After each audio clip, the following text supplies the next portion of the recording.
Hello বন্ধুরা, আমি engineer Shantanu আর আপনারা দেখছেন আমার চ্যানেল এস এম কনস্ট্রাকশন। বন্ধুরা, আজকে যে গুরুত্বপূর্ণ ভিডিওটা নিয়ে আপনাদের সামনে হাজির হলাম সেটা আপনারা থাম্বনেল দেখে বুঝতে পারছেন যে ফ্লোরিং গেছে বসে, নিচে আপনার বসে গেছে।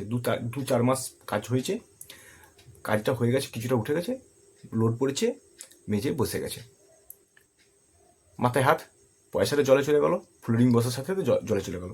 তো কথা যদি না শোনেন, কথা যদি না আপনারা শুনবেন তো এরকমই হবে, বা সঠিক পদ্ধতি যদি না করবেন তো এরকমভাবে বসে যাবে। আজকের মূল বানানোর মূল উদ্দেশ্য আমার এটাই যে ফ্লোরিং আপনারা ঠিকঠাক করে মানে কাজ করতে পারেন। ফ্লোরিং আপনারা কমপ্লেক্সন, মাটির কমপ্লেক্সন থেকে শুরু করে সয়েল কমপ্লেক্সন যেটা দিবেন, কীভাবে করবেন, এবং ফ্লোরিংটাকে ঠিকঠাক ঢালার যে প্রসেস আপ টু ফ্লোরিং পর্যন্ত ঠিকঠাক করতে পারেন না, যার জন্যই এইগুলো ঘটনাগুলো ঘটছে।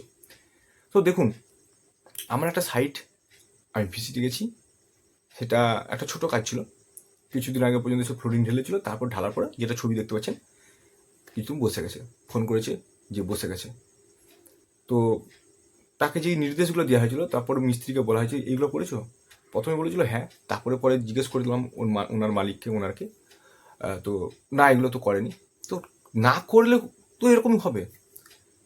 দেখুন কীভাবে ফ্লোরিং আমি করব, তার আগে কী কী পদ্ধতি স্টেপ নেব। আমারই আরেকটা সাইডের কাজ হচ্ছে, বা সেগুলো দেখুন। আর সেটা হওয়ার পরে আজ পর্যন্ত কিছু হয়নি, সেটা আমি আপনাদের সামনে ভিডিওগুলো তুলে ধরেছি। এগুলো প্র্যাকটিক্যাল কাজ, যেগুলো সচরাচর আপনি ইউটিউবে হয়তো পাবেন না। বিভিন্ন রকম এআই জেনারেটের অনেক ভিডিও আপনি হয়তো পাবেন, কিন্তু প্র্যাকটিক্যালি আপনি যদি এই পদ্ধতিতে কাজ করতে থাকেন, তাহলে কি জীবনে আপনার বিল্ডিংয়ে কিছু হয়ে গেল, ফ্লোরিংয়ে কিছু হবে না, এটুকু আমি বলতে পারি। তো চলুন কীভাবে করবো।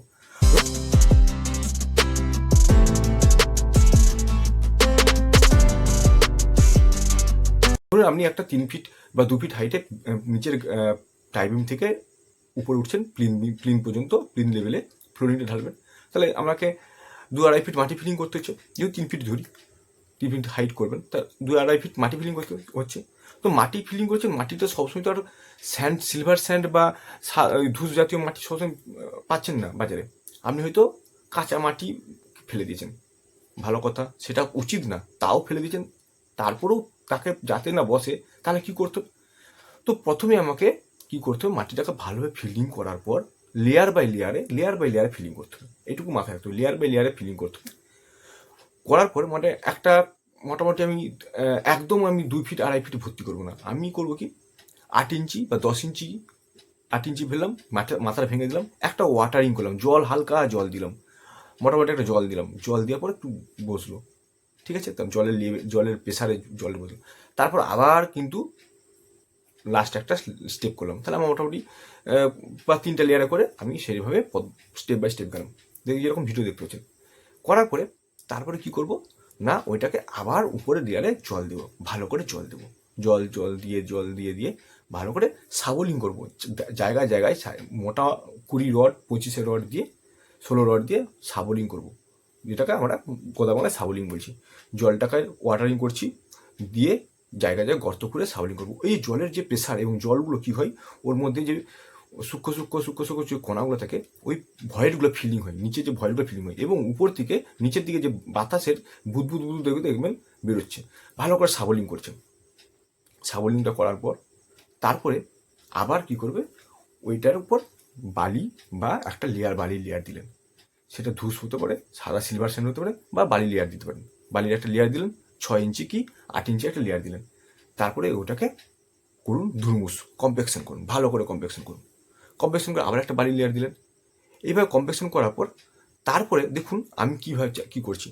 ওই হ্যান্ড কমপ্লেকশন করার পরে আপনারা করবেন কি, এরকম যদি ভাইব্রেটার পান, যেটা হ্যান্ড ভাইব্রেটার চলছে, যেটা এই ভাইব্রেটার, সারফেস ভাইব্রেটার যেটা বলি, এই ভাইব্রেটার দিলে আপনার কিন্তু মোটামুটি আপনার 8 ইঞ্চি থেকে 10 ইঞ্চি পর্যন্ত ওই ভাইব্রেশন কাজ করে। এবার একটা রাউন্ড ফিগারে একটা চারিদিকে ভাইব্রেশন কাজ করে। ওই ভাইব্রেশন হওয়ার পরে কী হবে, মাটিটার কমপ্লেকশন যেখানে আমার ভয়েড ছিল, সেগুলো সমস্ত ফিলিং হয়ে যাবে। ওই বালিটা উপরে যে বালিটা দিয়েছি, সূক্ষ্ম বালিগুলো, চারদিকে ওই গ্যাপগুলো আরও ফিলিং হয়ে যাবে। তো আপনি যদি এরকমভাবে কাজ যদি না করেন, তাহলে তো আপনার ফ্লোরিং বসবে। তো দেখুন তারপরে কি করা হলো, ভালো করে বসানোর পর ভালো করে কমপ্লেকশন হয়ে গেল। কমপ্লেকশন হয়ে যাওয়ার পর ওপর করবো সোলিং। সোলিংটাকেও কিন্তু আপনি 45 ডিগ্রি অ্যাঙ্গেল সোলিং করতে হবে। 45 ডিগ্রি অ্যাঙ্গেলে কোনোরকমভাবে মানে আপনি লম্ব বা হরাইজন্টালভাবে যেরকম করি নর্মালি করে থাকে সেই রকমভাবে না, হরাইজন্টালি না করে 45 ডিগ্রি অ্যাঙ্গেলে আপনাকে সোলিংটা করতে হবে। এই সোলিং এইভাবে করার পর তাহলে তার লোড ক্যারিং ক্যাপাসিটি একটা ভালো থাকে। সোলিংটা করার পর আপনি পিসিসি ঢালেন, পিসিসি একটা ঢালেন, 3 ইঞ্চি পিসিসি ঢালেন, ঢালার পরে আপনি তারপর মেঝে একটা ঢাললেন আরসিসি। তো এই পদ্ধতি যদি আপনি ফ্লোরিং করতে থাকেন তাহলে কোনোদিন আপনার বসবে বলে আমার জানা নেই বা আমার মনে হয় না। এইভাবে করুন, দেখবেন কোনোদিন আজীবন আপনার ফ্লোরিংটা থেকে যাবে, কোনোদিন ফ্লোরিং বসবে না। তা নাহলে কিন্তু এরকম বিপদ আপনার হতে পারে। তো এই পদ্ধতিতে কিন্তু আপনাকে ফ্লোরিং ঢালতে হবে। তো এর সাথে আর একটা টিপস বলে দিই, লাস্ট পয়েন্টে টিপস বলে দিই। সেই টিপসটা হলো, যদি দেখুন আপনি ফ্লোরিং আপনি বলুন দাদা আমি তাহলে কমপ্লেকশন, স্যার কমপ্লেকশন কীভাবে হবে বুঝবো, আমার তো ঘরোয়া পদ্ধতি এরকম ভাইব্রেটার প্লেট ভাইব্রেটার থাকে নেই, বা আমার সবসময় দুর্মুখ দিয়ে করছে মিস্ত্রিরা করছে, বা আমি বুঝবো কী করে পা দবদব করে। দেখুন পা যদি একটা জায়গায় পা ফেলছেন উঠে যাচ্ছে, তাহলে কিন্তু ওই কাদা মাটিটাকে উঠিয়ে ফেলে ওখানে কিছু স্যান্ড ফিলিং করতে হবে, সেটা একটা ব্যাপার থাকে। মানে দল দল করছে, যদি দল দল করছে না, একদম পুরো কমপ্লেক্স হয়ে গেছে, সে তা সত্ত্বেও আপনার কনফিউশন যে আমি ফ্লোরিংটা বসবে না, মানে মাটিটা কমপ্লেক্স হয়েছে কীভাবে বুঝবো।